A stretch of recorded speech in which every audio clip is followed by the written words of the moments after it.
And we are from Royal Convent International School, and today we strongly stand for the topic, religion should be kept out of festivals. Pass on the next thing. Good afternoon to one and all present here. I am Ashi, this is Aditi, and we are from Delhi Public School, Bangalore South. And today we stand against the statement, religion should be kept out of festivals. Please mention your rules as well. We are from grade 10. We are also from grade 10. Namaste everyone, this is Sally from grade 10. And this is safwan from grade 9. And we are representing Young Scholars Academy and is strongly against the statement, religion should be kept out of festivals. See, festivals are celebratory occasions where people gather to celebrate a cause with laughter, joy, and unity. But when you add religion to that, it often ends in ugly conclusions. Festivals may have stemmed from religion, but they are inherently a part of it. The boundaries between religion and cultural occasions have been being blurred over the years. So, removing religion from festivals can contribute to greater inclusivity, allowing people of different faiths to celebrate together. And this will also prevent communal tensions and religious tension between parties. Modern societies are religiously and culturally very diverse today, which shows how religion is actually being balanced and how religion, when not used in festivals, actually doesn't bring conflict in a society. Pass on the next thing. Separating religion from festivals is like separating the soul from the body. The soul is what drives the body and retains it. And when we separate religion from festivals, essentially what we are depriving ourselves of is our history, our culture, and our heritage. By doing this, we are reducing religions to just, commercial shows, to pomp and glamour, and not the true meaning behind our religious subtext and text. A festival is not just about wearing pretty clothes or giving each other sweets. It's a special day where people explore their spiritual connection to their faith and to their God. And to say the people of any religion should be able to celebrate a festival without actually aligning with its belief system is quite frankly a mockery of the religion. Also, to say that taking religion out of festivals is a way to promote unity is an extremely lazy and impractical solution for it. Over to the next thing. Jana Sevi, Janardana Sevi, Deshana Sevi, Ishara Sevi. And Bible teaches us that love and harmony are very important. And Quran also teaches us that charity and love are also important. Let's start by understanding the statement. Religion is a system of belief, faith, and trust. And to be excluding it out of festival, which has culture engraved in it, is a mockery of the thing. And these festivals make community bonding. What do we say? We say fraternity, this universal brotherhood, and harmony is in all are promoted. We live in India, everyone. Culture, tradition flow through our bloods, and that is why this land is called diversity, unity, and equality. When we remove religious beliefs out of the festival, the essence of the culture is diminished. The essence of the festival is diminished. Let's understand that the festivals originate from the religious beliefs itself. We cannot. Go to the next one. According to the Central Research Report, which shows about how 40% of the people in Western Europe are actually non-religious, which basically shows that bringing religion into festivals could actually make conflict within people who are atheists or who do not believe in religion at all. As a rebuttal to both the teams, they stated that it's a mockery of religion when it's removed from festivals. How is it a mockery? The removal of religion from festivals is a safety measure because it has caused more harm than good. Religion is still practiced at a private level, at an individual level, at everyone's freedom. You can practice any religion you want, but why do you have to enforce a religion in a festival practice? No one is obliged to follow a religious ritual when they're at a festival.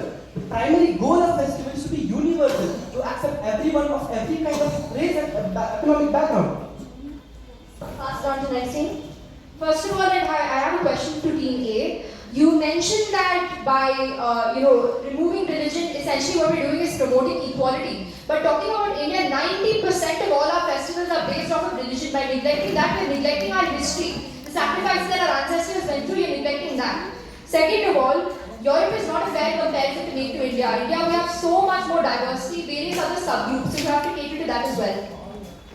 You also said that saying that it's a mockery of religion is incorrect. Let me clarify what I meant by that. Obviously, people should be able to celebrate festivals, but what I'm saying is when people of differing religions, without actually understanding the religious subtext and the context, if they simply just treat it like a day to burst firecrackers or to eat biryani, it is mocking the depth that the religion really goes into when we celebrate a certain festival.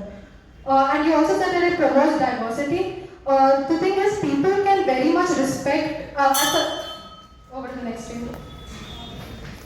Please understand that everyone can celebrate any festival. There's no restriction to that. But all we're trying to say that the festival should be celebrated with the essence in it. Removing the religion from the festivals, remove the essence of the festivals.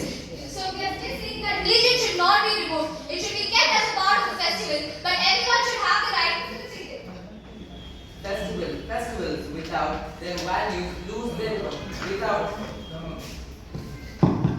please let me. Yes. Festivals without their faith lose their value. Festivals like Eid, for example, without praying or without listening to the Holy Quran, or Diwali without the Lakshmi Puja, it is incomplete. Adding on to what my partner said, every festival originates from the religion itself. You have the Diwali, one of the stories of Diwali is celebrated is because Rama returned from Vanvasa and came to Ayodhya. That's why Diwali is celebrated. You can't remove this religious context of Diwali and just go on bursting crackers because it doesn't make sense in celebrating the festival this way. What I understand from both the teams is they are insinuating that religion should be an inherent part of festival. But how is this possible? See, when religion need not be a part of festival, because religion is something that can be practiced at a private level too. Why should it be publicized at a large scale? Because when religion is publicized at a large scale, people develop feelings for their religion as a common result of it. So what people tend to do is have an imperialistic approach towards it. They tend to believe that their religion is superior against the others. So this results to fights and tensions between groups, ultimately leads to harm and crime. So religion should be removed from festivals to regulate the universal love that we have around us. Next, Team B and Team C spoke about secularism and democracy. Well, India is a secular country, but why impose religions into festivals where everybody has to follow it? Because in many cases, a lot of people will. What's about next team? Right, as a response to Team A, first of all, he never mentioned or insinuated that only religion has to be ostracized while celebrating festivals. Second of all, it's a very extremely narrow-minded approach to say that you should completely curb religion or remove it during festivals because it originates from it, and by removing it, you are removing the very source.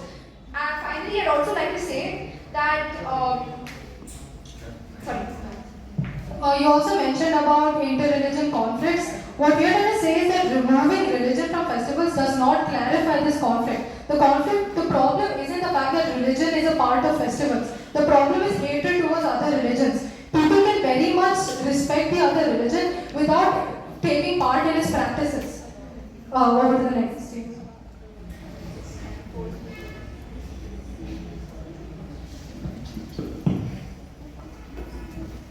Okay, I would like to quote, blame the player, not the game, team A. Adding on to what TV stated, yes, it is not the religion that promotes intolerance. In fact, all religions promotes peace and harmony in their religious books. It is the people's intolerance that causes the communal chaos and not the religion itself. We need to understand this. This is the bottom line. The bottom line is religion doesn't promote the intolerance among people, but it is the people's mindset that causes this. And according to the Indian Constitution, Article 25, it gives us the right to practice and profess whatever religion we want, any religion. Let's talk about the court case of Commissioner of Police versus Jagadish Nanda. In this, the Supreme Court talked about the essence of religious belief doctrine. According to this, festivals are inseparable part of the faith. I repeat, it is an inseparable part of faith. So as I was continuing about my point that I said in last round, festivals can have religion, and as my teammate said over here, they can be practiced personally. Why put it in a society? Why make it so? Why pressurize people to follow it? Because sometimes it might also offend people belonging to various other communities. And if religion is removed from festivals, then people belonging to lower participate in celebrations than being excluded because religion is the main talk about a festival. Festivals or mass gathering act as a medium to spread hate crime. How does it work? You are often observed in news channels where there is a very huge festival gathering, the politicians come on the stage, provide their agenda, spread their propaganda telling how they should get votes and not the other politicians. They often abuse the religious sentiments of the people, and people who come to the festivals with the opinion of having a religious ideology there, they often fall for the propaganda and they also carry out the hate crime. Team C also spoke about how religion. Next. Right, as a response to Team A, I'd like to pose a question. First of all, you were contradicting yourself very clearly. You stated that religion should be completely removed from festivals, and then you went on by saying that it should also be assimilated into them. Secondly, it is not due to religion that communal tensions occur. It's due to hatred. It's due to people's views and the lack of awareness within these communities. And finally, hate crimes. You mentioned hate crimes very specifically. Hate crimes don't occur due to religion. There's a variety of various factors that cause them. Also, you said that by having religion be an inherent part of festivals, you're somehow discriminating against people of lower classes. That is absolutely not true. The only thing having religion be an integral part of festival is for the enriching a person's culture. Everyone, from whichever caste they are, should be able to propagate their religion in the form of festivals. And also offending people, when it comes to offending others, people will be offended at literally everything. That doesn't mean we can just diminish our culture and our... Oh, what the next one? As Stevie stated, yeah, we agree. The festivals in fact strengthen the bond among people. It strengthens the bond among the families. The families at least come together for celebrating the festivals and following the rituals. At least in order to fulfill their duties as a member of that religion, they do come. They forget their differences, they forget their fights, and they come there and celebrate the festival together, strengthening the bond among the people. And festivals without moral values and ethics get commercialized. The best example is Christmas. In America, less than 35%, I repeat, less than 35% of Americans know the religious way of practicing Christmas. And the non-religious festivals, only 11% of the Indians know about these non-religious global days, as you say. They don't even know about its existence. It's because they are not as popular as festivals like Diwali or Eid, which have religious values tied to them. They have religious concepts engraved into them, which makes it popular and commercial, and many people know about this. Okay, so finally, let's talk about few examples such as Independence Day, Republic Day, and many other festivals that can be celebrated by all people and doesn't include any religion as well. Similarly, I would also like to rebuttal a point told by Team C, because you're contradicting the point told by yourself, because you told how people need to respect other festivals, and then you gave an example of Christmas. Well, all people don't really know how to celebrate Christmas as a Christian or in proper ways, because of which they put their views and their opinions into how to celebrate it. Team C also stated that having religion in festival joins people together, but doesn't it divide people further? Religious festivals often have lack of inclusivity, where they only like to include the religion of their own and not anybody else. This promotes furthermore discrimination. And as in conclusion, I would like to say that religion has caused more harm than good as part of festival. So it should be regulated or at least be removed at the least. Thank you. I'd like to respond to Team C. First of all, you mentioned that Christmas is commercialized on a large-scale basis and that various other foreign festivals celebrated in India are not. Halloween is being celebrated in India. It is a pagan holiday again. It's not, it is, okay, see, it's commercialized, but the point is that it doesn't diminish its importance. It's still just as important. People continue to celebrate it. And so Team A, I'd like to conclude our statement by rebutting almost all of your points, is that religion in festivals is absolutely not the reason for any divide. The hatred towards other religions is. We cannot just take out religion from festivals and call it a problem solved, because it is absolutely not the case. The only thing that we are achieving is that we are diminishing our culture, our heritage, and the conflict between religion are still going to exist as long as different religions are there. What really needs to be done is awareness needs to be spread. Taking religion out of festival is an extremely lazy and quite frankly harmful way of getting this done. Thank you. Replying to Team C, we are saying that the meaning of Christmas is lost because of the commercialization. That's what we are saying over here. And also, Halloween is commercialized. That's why only a few people know how to celebrate it. Not all know how to celebrate it. The essence of the festival is God. And there are many stories. You should know that there are many stories among the Hindus and Muslims where even in temples you have Hindus and Muslims celebrating festivals together. Ganesh Chaturthi is a prime example. In this religion, this is given a lot of importance. But along with this, even the other communities are involved into it and are celebrated it together with peace and harmony. Supporting my friend's point, in India, mandir, masjid and churches coexist together, and removing faith and anything from festival removes this moral value. And Removing religion from the faith is like, from festivals is like burning down the whole house for killing a single mosquito. And we would like to end by saying festival without with this will stop kids.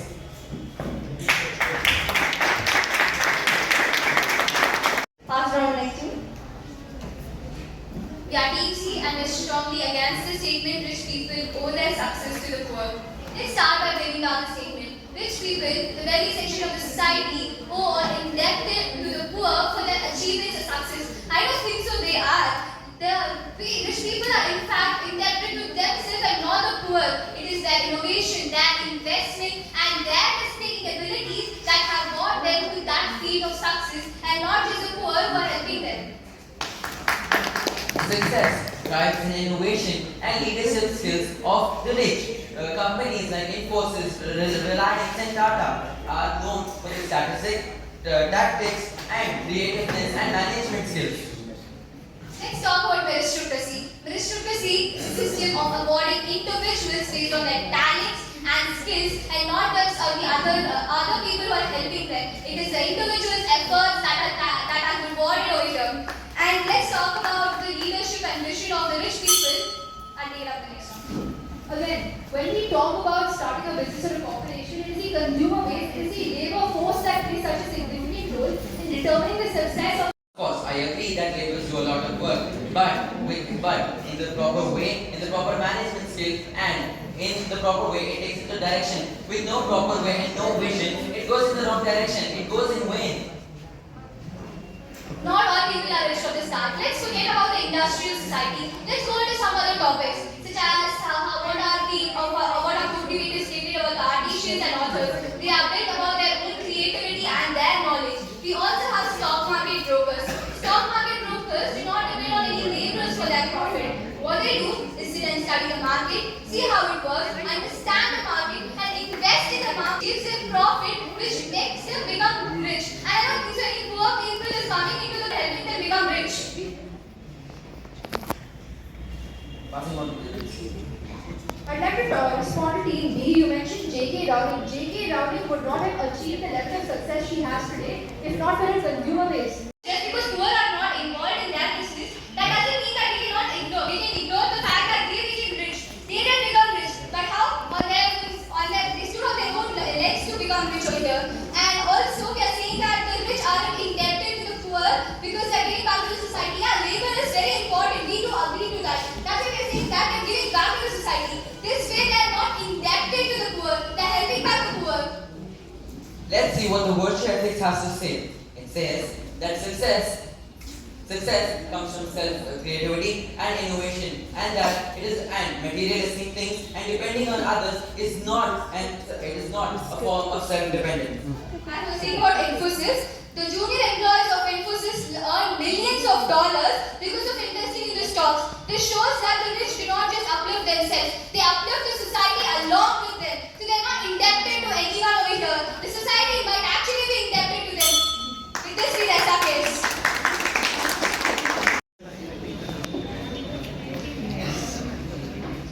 Scholars Academy 743.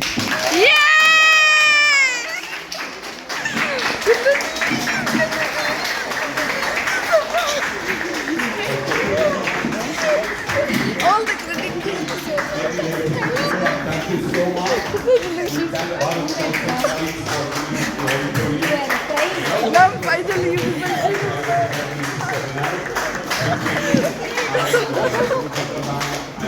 house and literally all the employees. Ma'am, all your tirelessly for so long. It has been an effort for more than in 3 months. There are more competitions also which have to be completed, like college competitions and so on.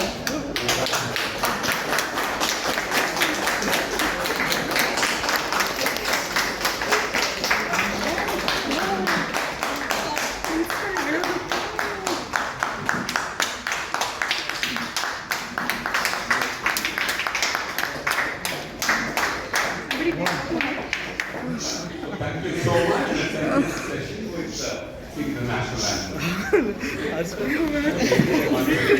Breathe is getting harder. Let's start. Okay. Look at us,